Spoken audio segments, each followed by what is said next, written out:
ये जितिया व्रत क्या होता है, इसे क्यों मनाते हैं, तो ये जानने के लिए आपको मेरे ब्लॉग में लास्ट तक बने रहना पड़ेगा।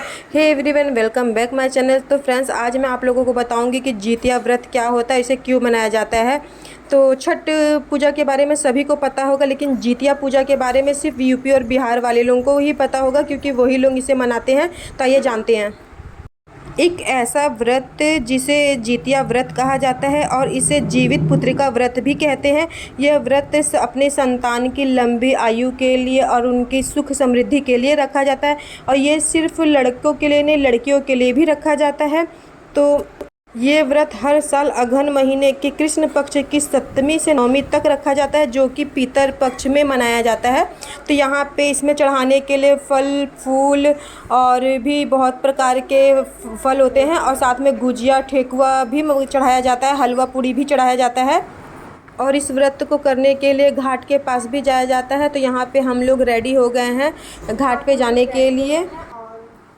आप देख सकते हैं, तो यहाँ पे फास्ट जो है मेरी मम्मी है और हम लोग नहीं है, लेकिन हम लोग साथ में जाने के लिए रेडी हो चुके हैं। और हम लोग जाएंगे तालाब। तो मैं जा रही हूँ सेक्टर 2, भिलाई के सेक्टर 2 तालाब में, जहाँ पे छठ पूजा भी होती है, और इसकी विधि भी कुछ उससे मिलती जुलती है। तो मैं आगे वीडियो में आप लोगों को बताऊँगी। तब तक के लिए इस व्रत को करने के लिए जो माताएं बहनें होती हैं, वो पूरा दिन निर्जल व्रत करती हैं। इस व्रत में भगवान जीमूत वाहन की पूजा की जाती है और उनकी कथा भी पढ़ी जाती है। मान्यता है कि इस व्रत को करने से जो अपने बच्चों की आयु होती है वो लंबी होती है और सुख समृद्धि भी प्राप्त होती है। इस प्रकार से छठ पूजा अपने परिवार अपने बच्चों के लिए मनाया जाता है, वैसे ही जितिया व्रत भी अपने बच्चों के लंबी उम्र के लिए मनाया जाता है। तो फ्रेंड्स, बाकी व्रत की तरह ये भी बहुत ज़्यादा कठिन होता है, पूरा दिन निर्जल उपवास रहना पड़ता है। ये व्रत काफ़ी धूमधाम से मनाया जाता है। तो जब हम लोग घाट के लिए निकल रहे तो बहुत ज़ोर से पानी गिर रहा था, और उसके बाद जैसे ही पानी रुका तो उसके बाद सब लोग घाट पे आए, इसलिए धीरे धीरे लोग भीड़ बढ़ती ही जा रही थी। तहाँ पे मम्मी लोग अपना सामान सजा लिए हैं, और लोटे के ऊपर जो जितिया की जो माला होती उसे रख कर पूजा की जाएगी। और बहुत सारे लोग इसे ढोल नगाड़ों के साथ आते हैं इस व्रत को मानने के लिए, और काफ़ी अच्छा माहौल बने रहता है। तो यहाँ पे आप देख सकते हैं सब अपने यहाँ पे सूर्य देव को भी जल अर्पण किया जाता है शाम के टाइम में। यहाँ पे आप नारियल के ऊपर जो माला देख रहे हैं, जिसमें जो लॉकेट वगैरह बना हुआ है, इसे ही कहा जाता है जितिया। और इसे लोग अपने बच्चों के नाम से, जितने बच्चे रहते हैं उनके नाम से लोग बनवाते हैं, और इस व्रत के करने के बाद इसे अपने गले में जो माताएं होती वो पहनती हैं। मेरा ये व्लॉग बनाने का सिर्फ एक ही मकसद था फ्रेंड्स, इस व्रत के बारे में बहुत कम लोग ही जानते हैं। जो यूपी बिहार वाले होते हैं वही लोग इस व्रत के बारे में जानते हैं, बाकी लोग इस व्रत के बारे में नहीं जानते हैं।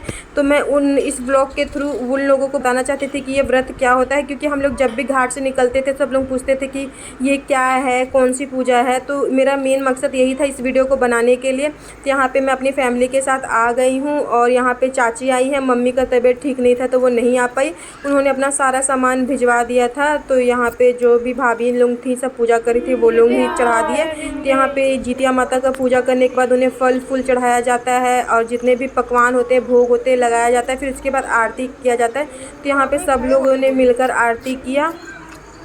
आप देखे होंगे कि कोई भी पूजा हमेशा किया जाता है, लेकिन पितर पक्ष में कोई भी पूजा नहीं किया जाता।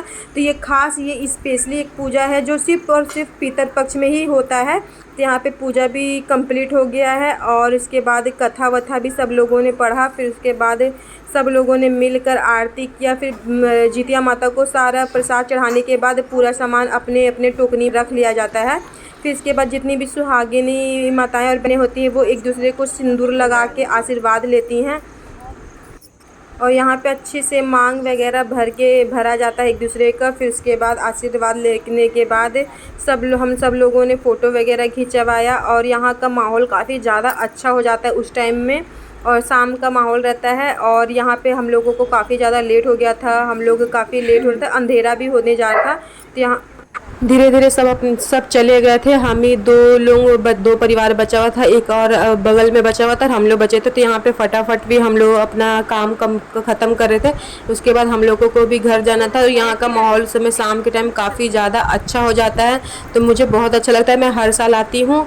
और फिर यहाँ पे अब मेरी बहन लोग भी टोकरी वोकरी उठा के सब अपना अपना सामान समेट के जाने के लिए तैयार हो गए। और यहाँ पे चीकू सबका पैर पड़ के आशीर्वाद ले रहा था सबसे। तो यहाँ पे ये फ्रेंड्स, ये मेरा ब्लॉग कैसा लगा आप लोग ज़रूर कमेंट करके बताइएगा। तो मैं अपना ये ब्लॉग यहीं पे ख़त्म करती हूँ और मिलते हैं नेक्स्ट वीडियो में। तब तक के लिए बाय बाय।